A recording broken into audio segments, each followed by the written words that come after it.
kami dari kelompok 1 akan mempresentasikan hasil kerja kami. Sebelumnya, perkenalkan, nama saya Derni Saribenu. Dan saya Rinsa Aprina Dama.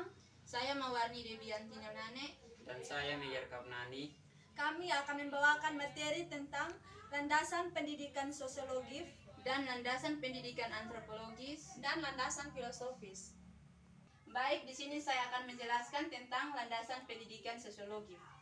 Landasan sosiologis mengandung norma dasar pendidikan yang bersumber dari kehidupan masyarakat untuk memusatkan perhatian pada pola hubungan antara pribadi dan kelompok di dalam masyarakat tersebut.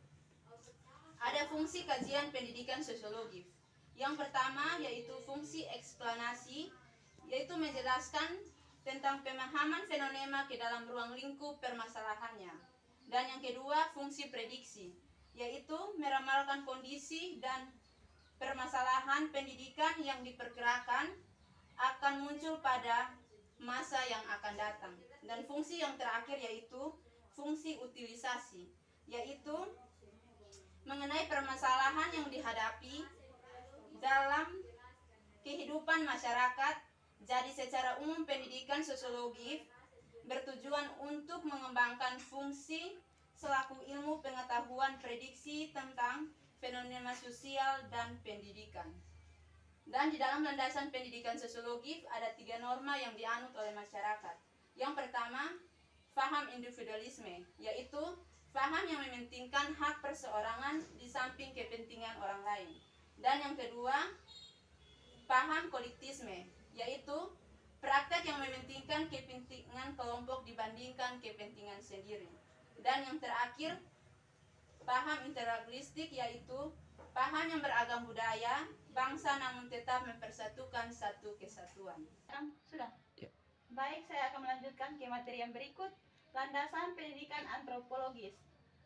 Antropologis berasal dari bahasa Yunani yaitu kata anthropos berarti manusia dan logos berarti ilmu. Antropologis memiliki serta pembelajaran manusia sebagai makhluk biologis sekaligus makhluk sosial. Antropologis memiliki 2 sisi holistik di mana meneliti manusia pada tiap waktu dan tiap dimensi kemanusiaannya. Antropologis adalah studi tentang manusia yang berusaha menyusun generalisasi yang bermanfaat tentang manusia dan perilakunya, dan untuk memperoleh pengertian yang lengkap tentang keanekaragaman manusia. Objek kajian antropologi ialah budaya. Manfaat landasan pendidikan antropologis. Yang pertama, dapat mengetahui pola perilaku manusia dalam kehidupan masyarakat secara universal maupun perilaku manusia dalam masyarakat. Yang kedua, dapat mengetahui kedudukan serta peran dalam masyarakat. Yang ketiga, memperluas wawasan kita terhadap tata pergaulan umat manusia di seluruh dunia dengan karakteristik daerah dalam menimbulkan toleransi yang tinggi. Yang keempat, dapat mengetahui berbagai macam problem dalam masyarakat serta memiliki kepekaan terhadap kondisi permasalahan yang muncul dalam lingkungan masyarakat. Yang berikut landasan pendidikan filosofis.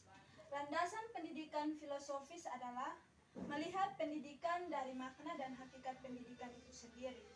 Landasan ini bersifat filsafat, berarti mencintai kebijaksanaan, dengan fungsi memberikan rambu-rambu apa yang seharusnya pendidikan dilaksanakan. Kemudian landasan kultural adalah keterkaitan antara kebudayaan dan pendidikan, karena kebudayaan itu menjadi kondisi belajar untuk kita mengetahui kebudayaan dalam dunia pendidikan. Berikutnya lagi landasan psikologis, di mana ilmu yang mempelajari tentang jiwa manusia yang menjadi kendali dari kehidupan manusia dalam dunia pendidikan harus mempertimbangkan aspek psikis dan peserta didik. Sosialisasi dan enkulturasi sebagai pendidikan. Menurut Peter L. Berger, sosialisasi adalah suatu proses di mana anak belajar menjadi seorang anggota yang berpartisipasi dalam masyarakat.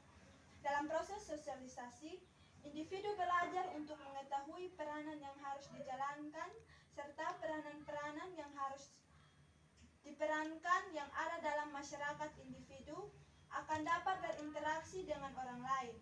Sedangkan enkulturasi adalah suatu proses di mana individu belajar cara berpikir, cara bertindak, dan merasa mencerminkan kebudayaan kemasyarakatan. Yang berikut pola pikir sikap guru terhadap siswa, implikasi terhadap fungsi dan tipe guru. Pola yang pertama, guru berasumsi bahwa para muridnya belum menguasai kebudayaannya, sedangkan pendidikan diartikan sebagai integrasi atau kebudayaan. Implikasinya maka tugas dan fungsi adalah mengiring murid-muridnya untuk mempelajari hal-hal yang dipilihkan oleh guru dan dengan kepentingan itulah yang terbaik bagi mereka. Tipe guru dan kategori ini dinamakan RG versus sebagai penjinak atau pengembala singa atau Lion Tamer. Berikut pola pikir yang kedua, guru berasumsi bahwa para muridnya mempunyai dorongan untuk belajar tentang harus menghadapi materi pengajaran yang baru. Bagaimana cukup berat dan kurang mengerti. Implikasinya maka tugas guru adalah membuat pelajar menjadi menyenangkan, menarik, dan mudah bagi para muridnya. Tipe guru demikian dikategorikan sebagai penghibur atau entertainer. Berikut pola pikir yang ketiga, guru berasumsi bahwa para muridnya harus mampu mempunyai dorongan untuk belajar ditambah dengan harapan bahwa murid mampu menggali sendiri sumber belajar dan harus mampu mengimbangi penerapan dan kehidupan masyarakat yang ada terus menerus berubah, bahkan dengan kecepatan yang semakin meningkat. Implikasi guru harus memberikan kebebasan yang cukup luas kepada murid, baik secara individual maupun kelompok, kecuali guru dan muridnya bersama-sama menyusun program kurikuler. Hubungan guru sampai murid didasari dengan kepercayaan dan arah belajar. Mengajar adalah pengembangan kemampuan dan